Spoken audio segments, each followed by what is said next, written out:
Good. Sorry, you might have to speak up to me. I got a little busted eardrum. I can't hear. So yell at me, please. Where'd the busted eardrum come from? Sammy, little prick, smacked me right in my ear, busted. You know, I can't look deaf out of this ear. Kind of sucks. Yeah. How's it feel to get that vindication against Pac in the match tonight? I don't know if that's what it is. It's weird. Like I don't talk about it a lot, but I'm feeling good tonight, so maybe I will. It's weird being in the elite, right, and being me. And my teammates are the best bout machine, the greatest tag team of all time, Mr. AEW Cody. And it's hard, man. It's big shoes to fill as far as partners. And I felt like this year I have not done it, you know? And I beat Pac tonight, and I'm happy about it. I really am. But we're 1-1, you know, so I haven't really beat him, you know, in the way that I need to, I think. So I'd like to have a rubber match, to be honest with you. You know what I mean? Between the two of us. And I'd like to probably have it as soon as possible. Where we at Wednesday? Y'all know? Where at? Nashville. Nashville? That's a good place to do some cowboy shit. Wednesday. We'll do it Wednesday, I think, huh? I mean, I can't make the matches, but we'll do it Wednesday. What was going through your head when you and the Bucks came out to try to stop Kenny from, or were you trying to ask him if it was time to bring out the barbed wire? I was just wondering what was going on in that moment. I didn't know about this damn thing until like halfway through the show. Okay. Like after my match, they clued me in on it and said he wanted us to do it. I don't know, man. We didn't. We told him no. But I mean, what are you gonna do? This dude's out of his mind, screaming at you to bring this thing out there for him. I mean, you can't just keep saying no forever. He keeps screaming. You might as well, dude. He's a psycho, and you just have to let him give into it a little bit, I guess. So you're clearly walking with a lot of emotion. Today was a very special day for AEW and yourself. I think we all can agree that pets are family. How's the burden of and the grieving process been of you losing your horse? Oh shoot, man, it's been tough. You know, it's not like a dog where when your dog dies, you just get another one. You have a horse die, it's different. You know, it takes time. I think I bonded with Chuck about it. He had a horse die on his birthday when he was a kid. I mean, 20 years ago or more. Still a dead horse. So we bonded a little bit over it, maybe. I don't know if he would admit to as such, but we'll get through it. You know. Can you talk a little bit about, you know, AEW have the power rankings that's come out for the men's division, the tag, the women's. It's a pretty revolutionary thing in wrestling. It's not happened recently. How do you feel about the power rankings and the idea that, you know, your wins are really going to matter? It's good, man. Yeah. Shoot, what was I on the rankings? Was it 3, 4? I don't know. It was 3. 3? I think Pac was 2. I don't know how that changes tonight. I don't know how that changes Wednesday. So we'll see about that. But it's cool, man. You know, to really have a legitimate sense of, you know, where you are. You know what I mean? It puts things in perspective for you. I guess. Next pay-per-view probably won't be for, what, another 3 months or so, something like that? Honestly, I don't know. Yeah, I don't know. We're gonna call it cowboy shit. Okay. I think. Yeah. Okay, that's cool. The stage is gonna be me. It's a big picture of me in the chaps. His crotch opens, people enter that way. Walk right through.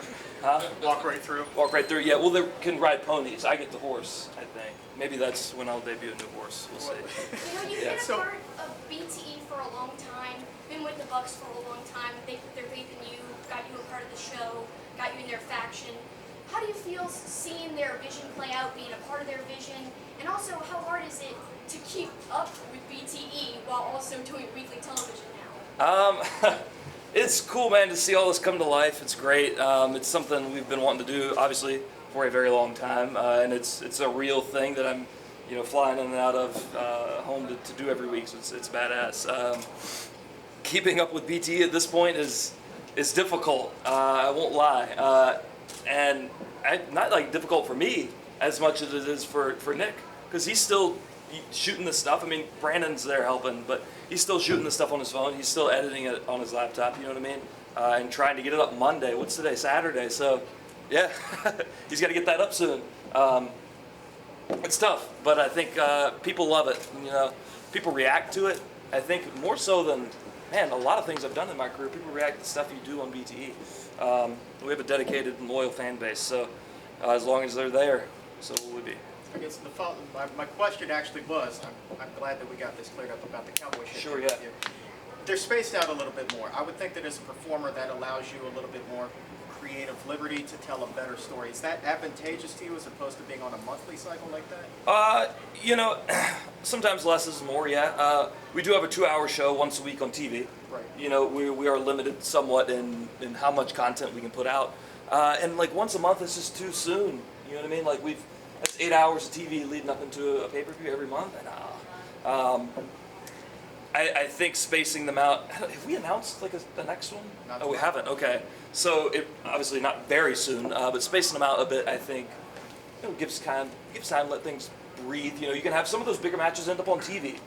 You know what I mean? So yeah, that helps there too.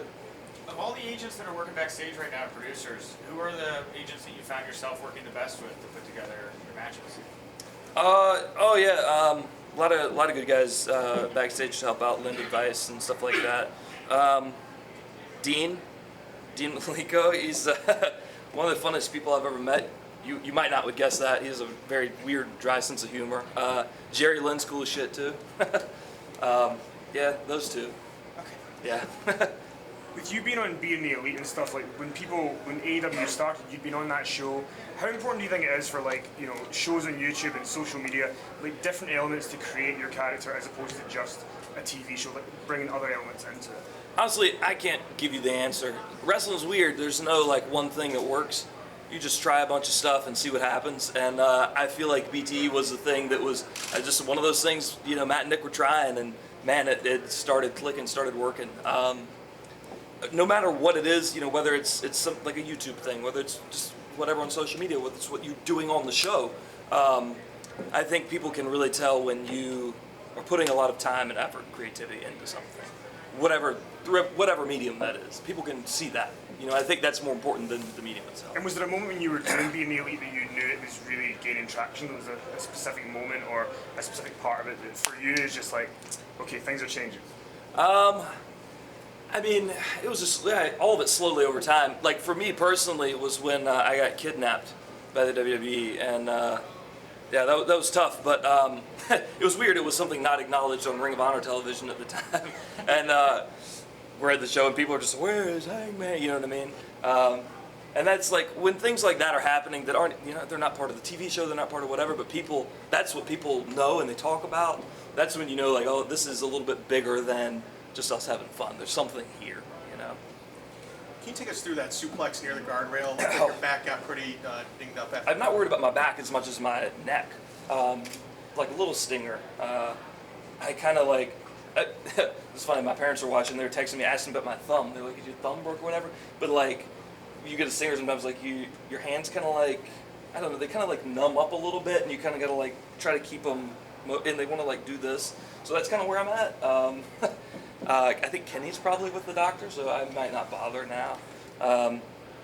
So yeah, my neck is really more what I'm concerned about. You mentioned you had a stinger there. A stinger's a concussion, right? What do you? Oh no, just like I don't know, like when your neck is kind of, I don't know, jars a little bit or something. Like a pinched nerve. You know, yeah, like a pin, like nothing, like my neck's not broken.